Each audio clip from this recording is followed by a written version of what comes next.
All right, traders, Akil Stokes here, head currency trader at Trade Empowered, and welcome back to my weekend review video. I took a week off being out of town, and well, I'm excited to do another video for you. I'm excited to be home. I did the math, and for the month of May, which is almost over, I've actually spent more days out of town in hotel rooms than I did in my own bed, and starting to wear on me.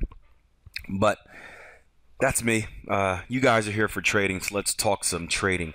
The theme of today actually comes from our live room session, and in the live room we had a okay week. We had a pretty good trading day on Tuesday to kick things off. Remember Monday? I don't do day trading on Monday anyway, but Monday was Memorial Day holiday. But we had a pretty good day to kick things off on Tuesday. And then really the rest of the week, Wednesday and Thursday so far, have just been wait and sees. We haven't pulled the trigger, which isn't a bad thing, by the way. Again, we don't have a quota on how many trades we need to take or anything like that, or I have to take a trade a day, I have to make this many pips a day. There's no quota. If nothing comes that meets the rules, then nothing comes. So we spent the majority of our time just doing analysis and doing a lot of Q&A, a lot of question and answering. And one of the topics that came up in today's day trading session was just the evolution of a trader and what we go through. And this is brought by we have our trade floor software, which you guys know about by now. If you're a syndicate member, you know about that. The trade floor where Jason and I shoot in different ideas. Some of them are detailed, some of them aren't detailed, and we had a whole explanation of why the ones that aren't detailed, why we purposely do it like that, and it has to do with the educational side of things. But one of our live room members sent me a pretty cool quote during this discussion. He said, "Trading is like martial arts. At first, you don't have a system and you don't know how to fight. Then you are shown the rules, methods, and structure. Once you have mastered that, then you unlearn the rules and incorporate all that you have learned into a free-flowing, natural style." And the way I set up my educational courses are very similar. I always start off with the basic structure, reading a price chart, knowing how to identify price action. Again, if you don't know the basics, how can you expect to be good at anything advanced? So I start off with structure, price action, the ebbs and flows, Fibonacci's, all that good stuff. And then once we spend about 4 weeks doing that, we get into the advanced patterns, the stuff that you guys drool about, the stuff that seems fun, drawing out Gartleys and bats and ciphers and butterflies and crabs and sharks, X to A's, A to B's, B to C's, the stuff that looks cool on the chart, right? When you show a friend and say, "Oh yeah, that's a Gartley pattern." And what I've noticed is that many traders, when they start off trading, when they actually start off trading, meaning they put their money in a demo account, they start developing a plan, they go through their trade plan development, and they set up their first system. Most of them start with advanced patterns. They don't really start with double tops, double bottoms, ABCDs. They go straight to advanced patterns. And the reason is because there's such a strict rule set for that. With a Gartley pattern, we know that after we identify our impulse leg, our X to A, I should probably bring up a chart and do this for you. Once we identify and this is actually going to be a potential Gartley right here on Euro Aussie. Look at that, works perfect. Once we identify our initial impulse leg, X to A, then we can just simply go through our if-then thought process. Well, if my B leg comes up to a 618 retracement, then I have a valid B leg. Then I look for C. If my C leg comes to a 618 retracement, and we have ranges for what makes these Gartley patterns and all patterns valid and invalid, but if my C leg comes to a 618 retracement, then I look for a valid D. If I get a valid D, then I put a limit order there, or I enter next bar market. But we have strict rules for these patterns that tell you if it's right or wrong. There's no gray area. There's no, well, this may be a Gartley or it may not be a Gartley. It either is or isn't. And a lot of traders flock to that because it's very structured. It's very easy to understand. It's the easiest way to get into the market and start trading. Now, what I've noticed, and this is including with myself, what I've noticed is that after traders start off with a Gartley pattern, maybe they'll go to Gartley, they'll start doing 3 or 4 advanced patterns, Gartley's, bats, ciphers. After they get involved with that, with the advanced patterns, the real strict rule set, they flock back to something that they originally knew. They flock back to structure, price action based trading. Maybe it's simple patterns like triangles, wedges. And a lot of that comes with experience. Again, you're spending so much time in the market. I spend at least, 3 hours day trading, 2 hours for analysis, an hour for review. I probably spend at least 6 hours a day in the market. I'm looking at 35 hours a week in the market. You spend enough time on the charts, that RAS, reticular activating system, really starts to click and ping, and certain things start to stand out. Certain patterns start to stand out. And I don't mean patterns by, actual patterns, but price action movements. Hey, I noticed that whenever a market gives me a doji candle at a major structure level, followed by a bullish engulfing candle or a lower low, lower close, then we see a runoff. Or I notice that every time a market gives me a double bottom with RSI divergence and RSI is overbought or oversold, then I see a rally. You start to notice these things over and over again, and without you even knowing it, you start developing your own little rule set just because you've seen it. And the market, there's nothing new in the market. The market repeats itself. That's why we're able to go back and do historical testing. It repeats itself. So if you notice something, you write it down, you slowly start saying, okay, well, this looks interesting. Okay, well, that's like the 5th time I've seen that. Let me actually write down. Then you go back and test it, or you go back and look at it, and you start to notice these patterns in the market. And what we see is a lot of traders will do that, and they'll go back to a structured price action based style of trading. They'll still trade the advanced patterns in the background, and with the launch of our new pattern trading software, that's going to make life a lot easier, because now we don't even have to pay attention. I've got a just right now I'm still testing it, but I've got a whole different computer set up with about 12 charts that just has patterns on there, so I can focus my time on price action. But you'll often see the trader go back to that structure based style, or simple pattern like flags and pennants breakout style of trading. And when they do that, the rules aren't necessarily as strict as, say, a Gartley pattern. I hate using this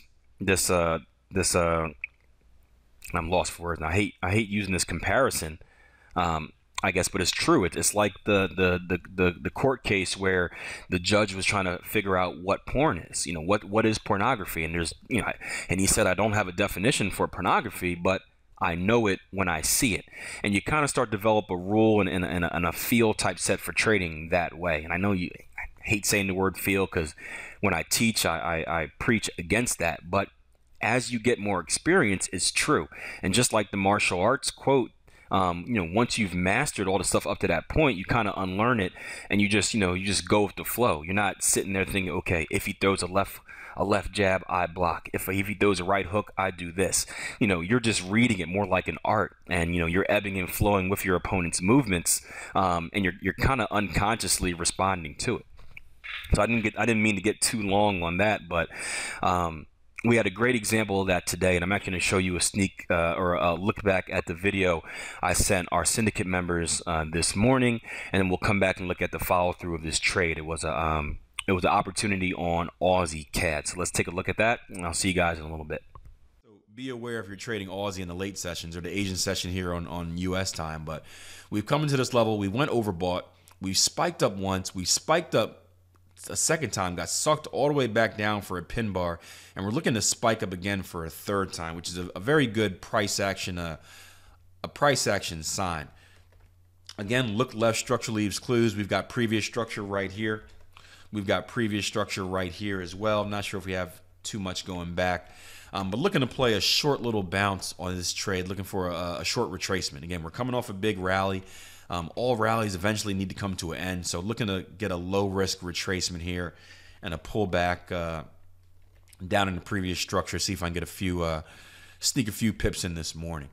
All right, so going back to our Aussie CAD here, guys, and we're talking about risk management and managing a trade in the live room.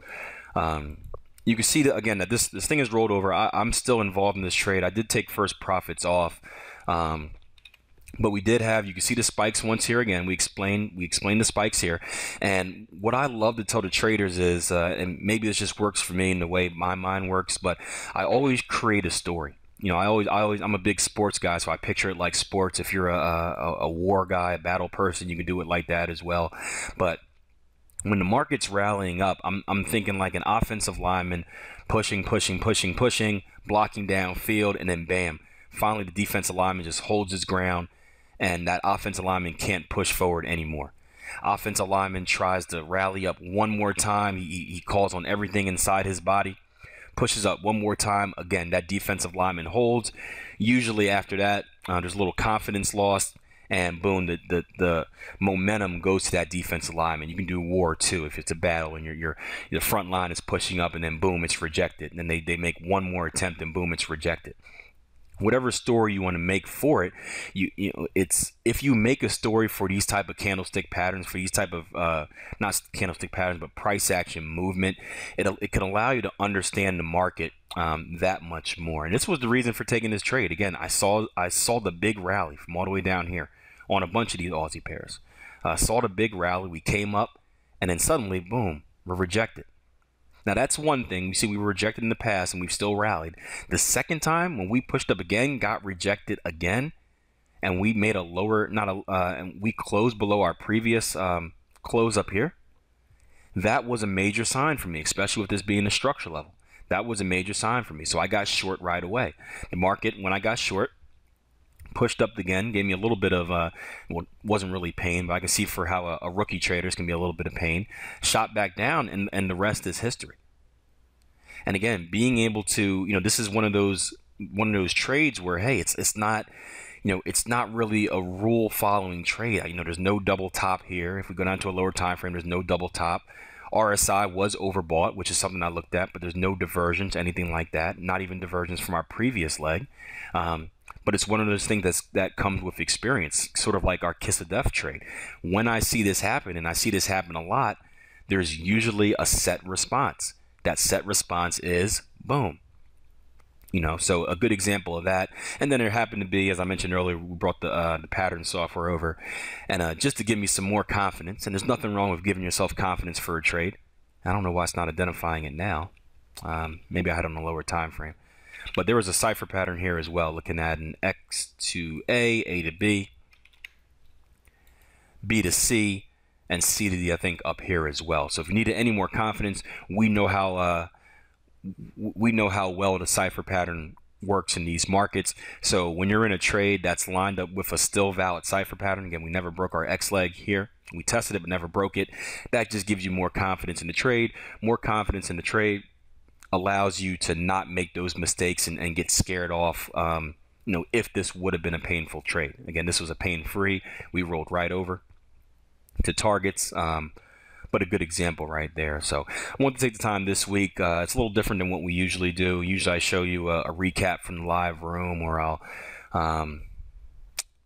do something else, but I thought this was a very good lesson, and I want to talk to the masses about this. We had a great conversation in the live room, but we only have about 50 people in the live room now on a daily basis. There are about 3,000 of you watching this every week, and I would feel wrong if I cheated you on that. Yeah, so that's it for this week. I will see you guys again next week. Syndicate members, I will maybe I'll shoot you another video tonight. If not, I'm going to go back through our trade floor tonight, or for 12-week transformation members, I should say. I'm going to go back to the trade floor tonight and see what questions came up, and see if I can address any of those for you guys. We've been having some very good conversations in there, and you guys aren't afraid to ask the difficult questions. And the older 12-week transformation members, you're doing a great job of helping these new guys out as well. So I just want to say I appreciate that. But until next time, plan your trade your plan, share, subscribe, like, all that fun stuff I'm supposed to say at the end of the video. But just enjoy your weekend, guys. I'm going to go get some rest. All right, take care.